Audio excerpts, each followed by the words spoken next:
With the Olympics over, Shohei Ohtani leaves Dodger camp to take part in an international tournament that's actually cool.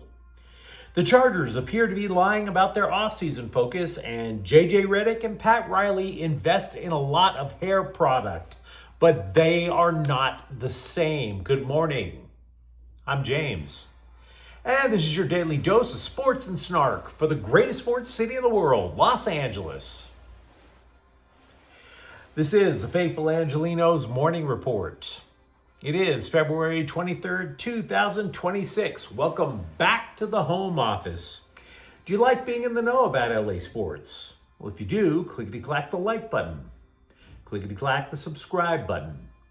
There's a notification bell. Hit that. It'll let you know when we drop an update. Sharing is caring. Let people know we exist. By all means, comment. Now, the scoreboard.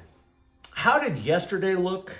Put it this way. The Lakers unveiled a statue of Pat Riley in an Armani suit, and everything else after that looked like it came from a clearance rack at Old Navy. We can't sugarcoat it. It was a bad day for the Angelenos.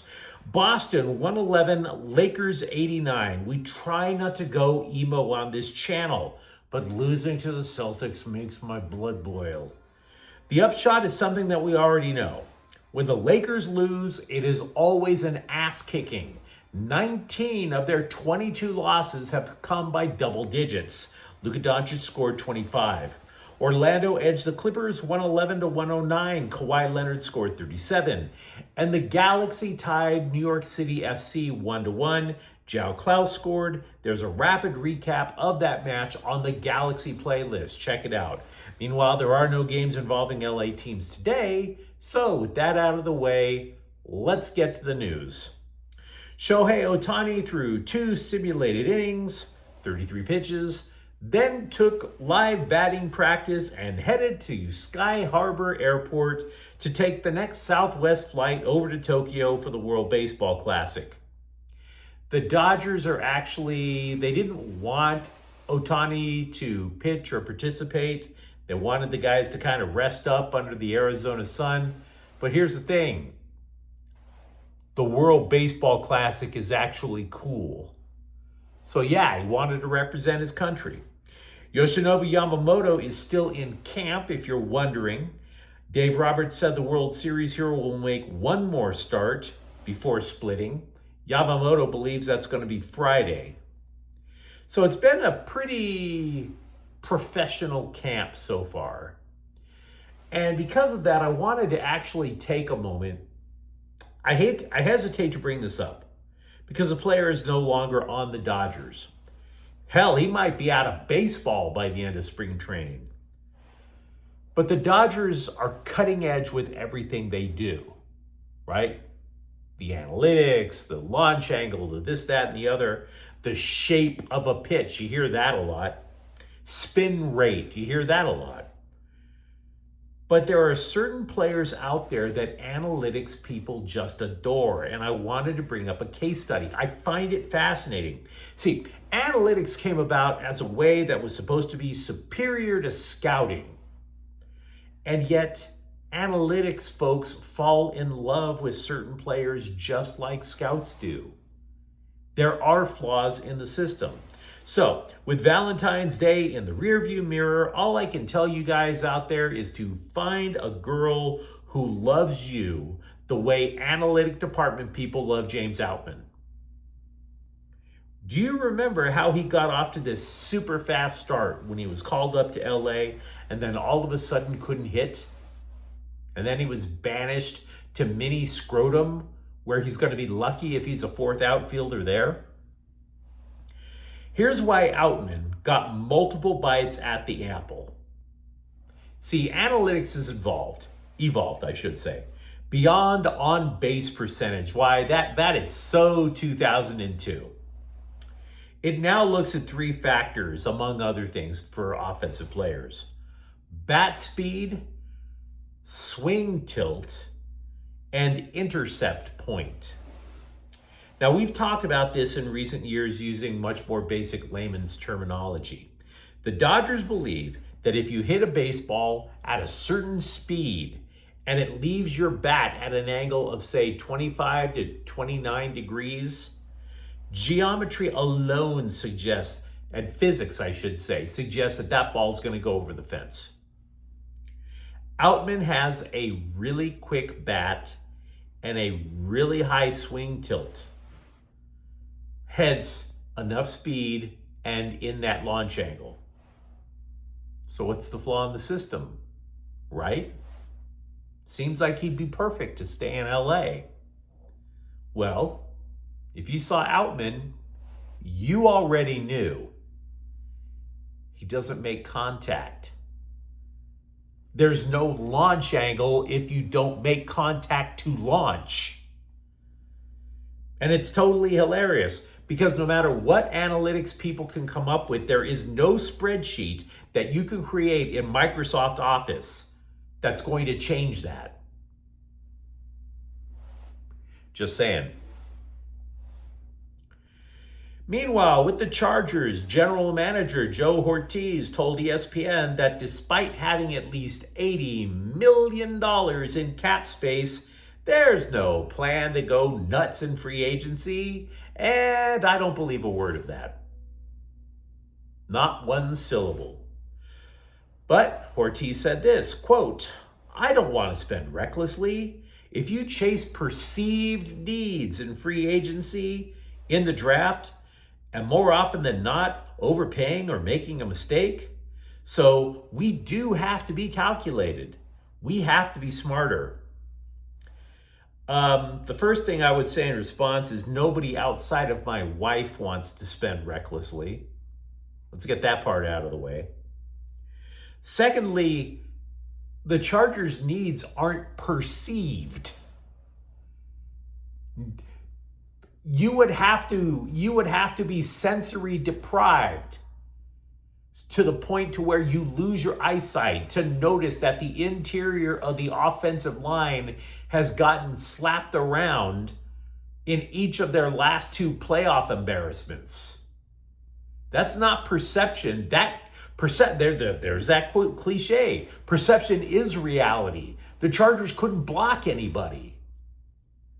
And by the way, the free agent market and draft class has a lot of possibilities in terms of guards. Interior offensive line is arguably the deepest part of the free agent class this offseason. Now, center is going to be a little pricier than guard. And I don't know necessarily if you'd want to draft a rookie to play center. Guard? Yeah, sure, the Rams did it. But center, not so much. I guess what I'm getting at is this. If you want a definite solution to your problems, start swiping Dean Spanos' ATM, bruh. We're not buying it. You're buying for offensive line. I do have a question, though, if you are a Chargers fan. The following is not a prediction, okay? Because using the franchise tag can be costly. Defensive end Odafe Owe, though, is a candidate for the franchise tag. Now, for those of you who don't get up on all these NFL offseason terms, Lord knows there's enough minutia in the NFL as it is. The franchise tag is in essence a one-year contract, which is usually the average of the top 5 contracts at that position. So for example, if they franchise tag Justin Herbert, his pay would shoot up to whatever the top 5 quarterbacks average for that year. If you slap the franchise tag on Owe, though, you are bumping his pay up to $41 million. That puts him right there with single-season sack record holder Myles Garrett. And I know it sounds goofy to compare Owe, who was traded from Baltimore midway through the season for not producing a single sack, and now all of a sudden you're going to pay him Garrett. I get it. That's why I'm not predicting it's going to happen. But there is a case to be made. There is a case to be made because, of course, he's a free agent now. Oweh had 10.5 sacks since he arrived, including 3 against the Patriots in that playoff loss. Moreover, not only is he a free agent, you don't know what's going to happen with Khalil Mack. You may have inside dope in the Chargers front office saying, oh yeah, Mack's coming back. He just hasn't said it yet. But Mack is 35. At some point, the production drops. And oh, by the way, he missed a lot of games last year because he blasted out his elbow over in Las Vegas. You have Tui Tuipulotu, Mack, and Oweh as your 3 top rushers. You're good to go. 2 of those guys split and you're just left with 1? Yeah. Once again, guys, with $80 million in cap space, I realize that is a drastic overpay. But if Mack retires or splits, you might have to consider it.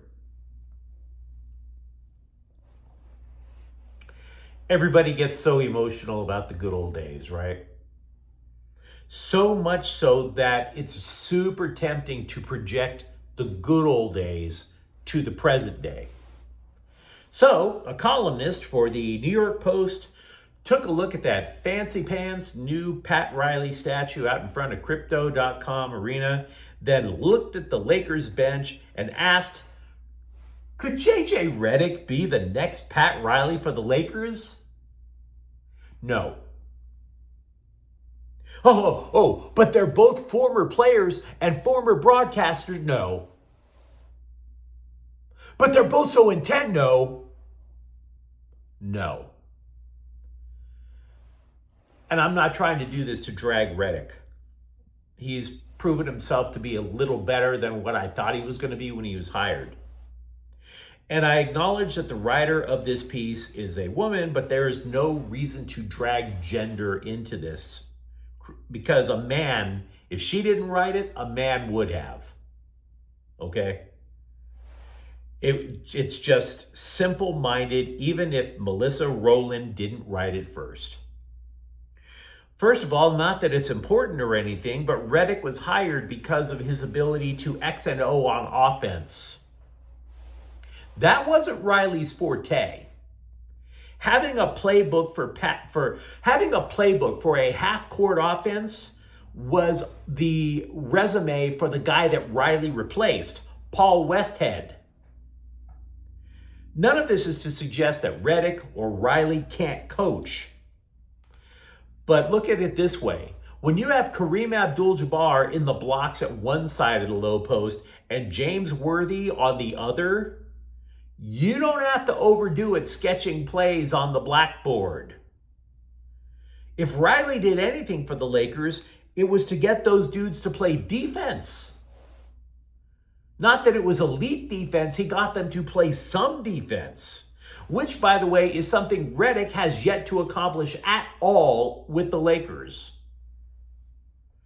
Oh, and one other point. Riley somehow figured out how to get Kareem Abdul-Jabbar and Magic Johnson to put aside their egos for the betterment of the team. The next coach to get LeBron James to put aside his ego will be the first coach to get LeBron James to put aside his ego. They are not the same. The Showtime era was great. The future for the Lakers could be damn great too. Let's not make a ridiculous comparison, guys.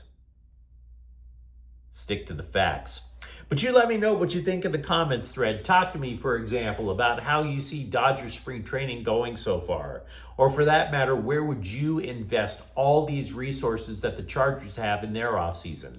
And if you enjoyed this update, don't forget to subscribe to Faithful Angelenos. We're talking LA sports every single day. Thank you for watching. I'm James, and we'll be back tomorrow. Faithful Angelenos is a Kian Corte El Queso production. Take care.